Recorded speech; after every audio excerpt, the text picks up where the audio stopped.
27 দেশে 90% বিনা শুল্কে রপ্তানি সুযোগ ভারতের সামনে।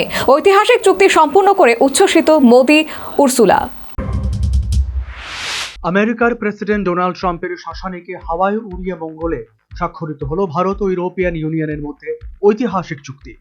হায়দ্রাবাদ হাউসে এই মুক্ত বাণিজ্য চুক্তি চূড়ান্ত হওয়ার পর যৌথ সাংবাদিক সম্মেলনে ইউরোপীয় কমিশনের president Ursula von der Leyen প্রধানমন্ত্রী মোদীকে অভিবাদন করে বলেন, দুই পক্ষই লাভজনক অংশীদারত্ব বেছে নিয়েছে, আমরা করে দেখালাম। প্রধানমন্ত্রী নরেন্দ্র মোদীও বলেন, ঐতিহাসিক ডিল, দুই পক্ষের সম্পর্কে নতুন অধ্যায় শুরু হলো। হায়দ্রাবাদ হাউসে ইউরোপিয়ান কমিশনের সভাপতি উর্সুলা ভন ডের লেইন এবং ইউরোপিয়ান কাউন্সিলের সভাপতি আন্তোনিও কস্তার পাশে দাঁড়িয়ে এদিনটি ঐতিহাসিক বলে অভিহিত করেন। তিনি বলেন, এটি একটি ঐতিহাসিক দিন, কারণ দুটি প্রধান বৈশ্বিক শক্তি ভারত এবং ইউরোপ তাদের অংশীদারিত্বকে অর্থাৎ পার্টনারশিপকে সমন্বয় ও সহযোগিতার নতুন স্তরে পৌঁছে দিল। এটা বিশ্বের সর্ববৃহৎ মুক্ত বাণিজ্য চুক্তি। একই সঙ্গে ইউরোপিয়ান কমিশনের সভাপতি উর্সুলা জোর দিয়ে বলেন, এই চুক্তি উভয় পক্ষের পরিপূরক শক্তিকে একত্রিত করবে। চুক্তিটি শুধু বাণিজ্য ক্ষেত্রেই নয়, বাণিজ্যের বাইরেও বিস্তৃত, যা ভারত এবং ইউরোপিয়ান ইউনিয়নের মধ্যে সমন্বয়কে আরো দৃঢ় করবে।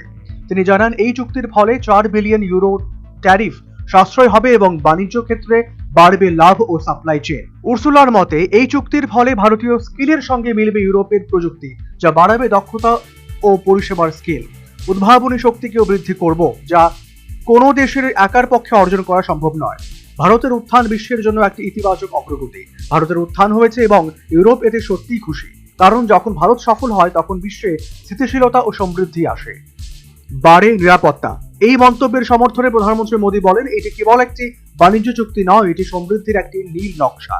এটি দুটি প্রধান অর্থনীতির মধ্যে সমন্বয়ের একটি চমৎকার উদাহরণ। সাম্প্রতিক বছরগুলিতে ভারত ইউরোপ সম্পর্কে উল্লেখযোগ্য অগ্রগতি হয়েছে, যা গণতান্ত্রিক মূল্যবোধ অর্থনৈতিক ক্ষেত্রকেও সমৃদ্ধ করবে। চুক্তির পাশাপাশি ভারতের আতিথেয়তার ভূয়সী প্রশংসা করেন উর্সুলা। উল্লেখ্য, এই চুক্তি নিয়ে প্রথম 2007 সালে আলোচনা শুরু হয়েছিল, পরে 2013 সালে তা স্থগিত হয়ে যায়। এরপরে 2022 সালের জুনে আবারও এই চুক্তি নিয়ে আলোচনা শুরু হয়। অবশেষে 19 বছরের অপেক্ষা শেষে এই মুক্ত বাণিজ্য চুক্তি ভারতের সামনে দারুণ সুযোগ এনে দিল।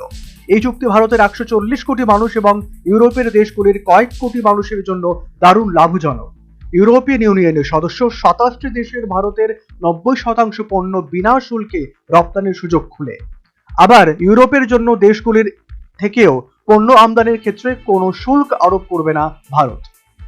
বিথিন সরকারের রিপোর্ট, নিউজ ভ্যানগার্ড।